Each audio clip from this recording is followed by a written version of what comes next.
election to fellowship in the college. Fellowship is a distinct honor earned through your hard work and commitment to the best ideals of our profession. It is recognition by your peers of your stature, and it is also a moment of renewal, a renewal of your personal commitment to excellence in medicine and in teaching, research, clinical care, and leadership.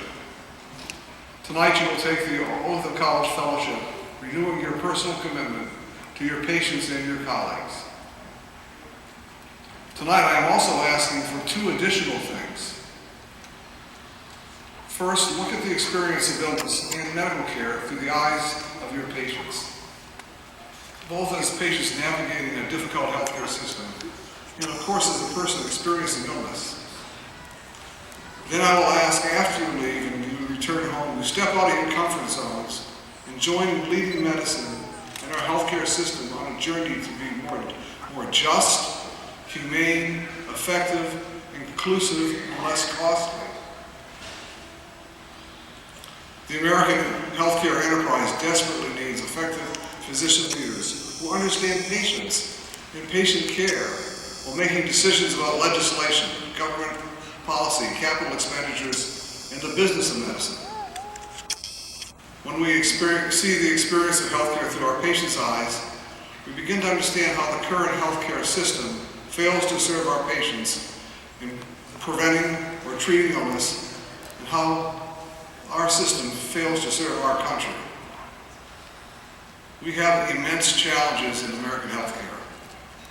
Our patients see a healthcare system that has too many medical errors, wrong site surgeries, and a medical culture that too often fails to ensure their safety.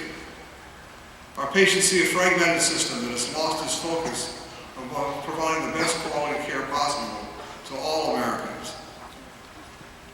From cost to quality to safety, our patients see a nation that lags seriously behind the rest of the developed world in virtually all quality measures. When we are compared to 16 other high-income democratic nations, care in our system yields worse quality outcomes at a higher cost than any other country. And that is true for all classes of patients, rich or poor, black or white, young or old. These findings are detailed in a recent report from the National Research Council and the Institute of Medicine. Why are we doing so poorly as a nation? The reasons are many, complex, and defy an easy fix. They include a lack of universal health care insurance, a weaker national foundation of primary care than other high-income countries, and poor care coordination. Other factors include higher levels of children living in poverty and high rates of drug use and alcohol-related automobile fatalities. In the midst of some of the world's greatest academic medical centers and hospitals, we tolerate a care system that is inaccessible and failing to meet even minimal standards. Surely we can do better. We must change the paradigm of our healthcare system that too often puts economic interests ahead of the needs of our society for a just and high reliable healthcare system that delivers the right care every time, every place, every day, for every patient. Just as there are great challenges, there are great opportunities. We are on the threshold of ensuring 31 million Americans through the provisions of the Affordable Care Act. We will be testing new approaches to healthcare delivery that will need thoughtful leaders skilled in patient care to implement, test, and refine. At the same time, your leadership in the continuing evolution of medical science, personalized healthcare, targeted therapies, and technological innovations in diagnosis and treatments will bring better health outcomes to our patients. But it will beg for new models of healthcare delivery science to understand their impact. You are respected leaders of our profession. The current crisis in healthcare desperately needs your leadership beyond your practices in clinical work to help drive the redesign of our healthcare system in your hospitals, communities, and in our country. Why is your leadership essential? First and foremost, as internists, we have always kept the central focus of our efforts on our patients and their needs, not on market share or financial opportunity. Secondly, by becoming leaders in health system C-suites, government agencies, and in elected government, we bring clinical balance, in-depth knowledge of illness and health, and our values to the decision table. And finally, physician leadership increases the engagement of all caregivers in pursuing the outcomes that matter most to our patients and our country. With internists as leaders and partners in reforming healthcare, I know we have a chance to make a profound difference. To do this and change the American healthcare system, we as leaders of internal medicine must reach beyond our comfort levels, look beyond our own narrow interests, and view our responsibility to improve the health of all Americans. The difficulty of our task can be discouraging, seen beyond our abilities. Yet history shows that people with commitment, passion, and purpose can change the world. You didn't hear me say you needed an advanced degree in management or business to become a leader. You are proven lifelong students who have already earned a doctoral degree. Selective reading, short courses, mentoring, or sufficient training. But you need the character of a great leader and a few core principles. Great leaders have great integrity. They tell the truth, they keep their promises, and are constantly learning. They treat everyone with respect. As you continue your personal leadership journey, you may find a few principles helpful. In my career, I've had the privilege of working with many great leaders in the college, in my practice, my hospital, and my community. I've come to appreciate 5 core principles of great leadership. First, believe in a purpose greater than yourself. Pursue a cause worthy of your effort and worthy of our profession. Offering all our patients the best health, and healthcare is indeed a worthy goal. Second, leadership is service, not control. Responsibility, not authority. Leadership is helping others succeed. Remember, it's amazing what can be accomplished when you don't care who gets the credit. Third, great leaders are great listeners. They seek to deeply understand the issues and perspectives of others. They also listen to their inner voices, those softly spoken messages that touch the heart and soul. Influential Swiss psychiatrist Carl Jung stated it well. Your vision will become clear only when you look into your heart. Who looks outside dreams. Who looks inside awakens. Fourth, have the courage to lead, yet be humble enough to know you may be wrong or know too little. Be willing to learn, change, and try yet again. And finally, and truly most importantly, put your patients first in all you do. Remember that the best interests of our patients are the only interests that truly matter. The changes needed in our healthcare system will require great persistence and great patience. It's vital that we take the long view. My great-great-grandfather, Horace Burns, in his latter years, planted a long row of oak saplings on the edge of his farm in Talbot County, New York, in 1868, shortly before he died. He never expected to see them grow to maturity. He planted them for future generations. They are majestic now. Martin Luther King never saw his dream realized, but he believed future generations would achieve his dreams. We plant seeds to develop people, ideas, science, and goals we may never see fully realized in our lifetimes. We build the foundations for better science, and now for a better health system. We are truly architects of a future that is not our own. Medicine remains a great career and an even better life.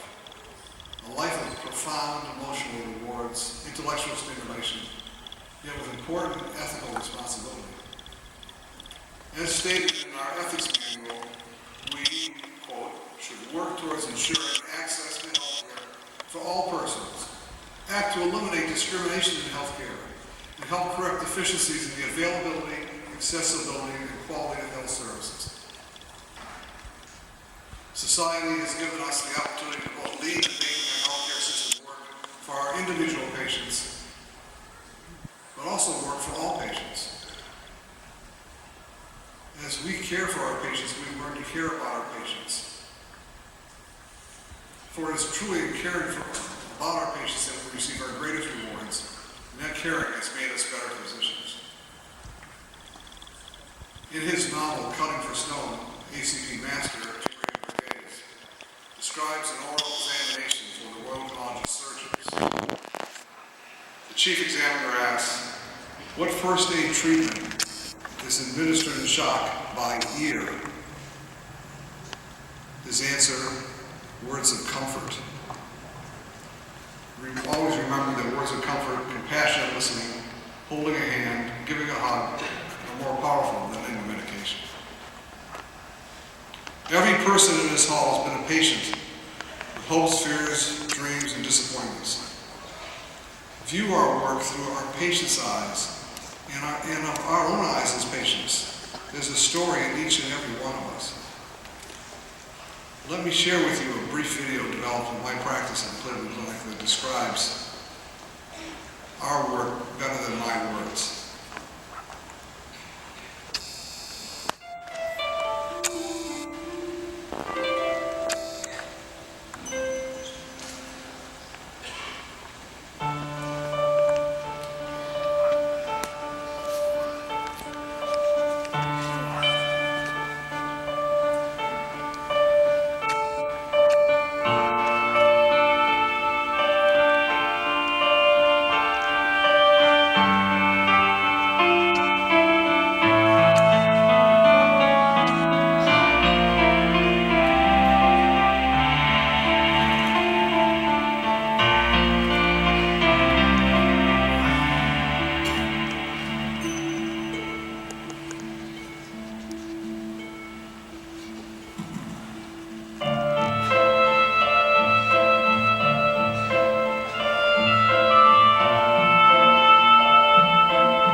Woodrow said, the good doctor treats the disease the patient has. The great doctor treats the patient the disease has. I would add, the great doctor sees life and illness through his and her patient's eyes. This is why we do what we do. We do it for those patients. We give comfort to the suffering. We work to prevent and cure disease in people. We teach the next generation of caregivers. We pursue research to lead to better and healthier lives. We now have an opportunity to lead in healing a nation and build a better health system. As you work to better our profession and better our health, the health of all people, you will have the college with you, supporting you, and I hope inspiring you. Woodrow Wilson said, you are not here merely to make a living. You are here to enable the world to live more amply, with greater vision, with a finer spirit of hope and achievement. You are here to enrich the world, and you impoverish yourself if you forget the errand. I have never been more optimistic about the future of healthcare. You as fellows of the college are a major reason for my optimism. You are leaders of our profession. Look at the other new fellows around you. You are looking at new practice leaders, new deans, new hospital and health system executives, and I dare say there's an ACP president out there somewhere. I ask you now to step forward and be leaders of all healthcare so that our patients will see a healthcare system that is just, compassionate, and accessible, that provides the right care at the right time, safely, and at the right cost. A system that achieves the highest quality for all patients. An American healthcare system that is once again the best in the world. Our patients deserve it. Our country needs it. Our profession demands it. Seize this moment and help create the future.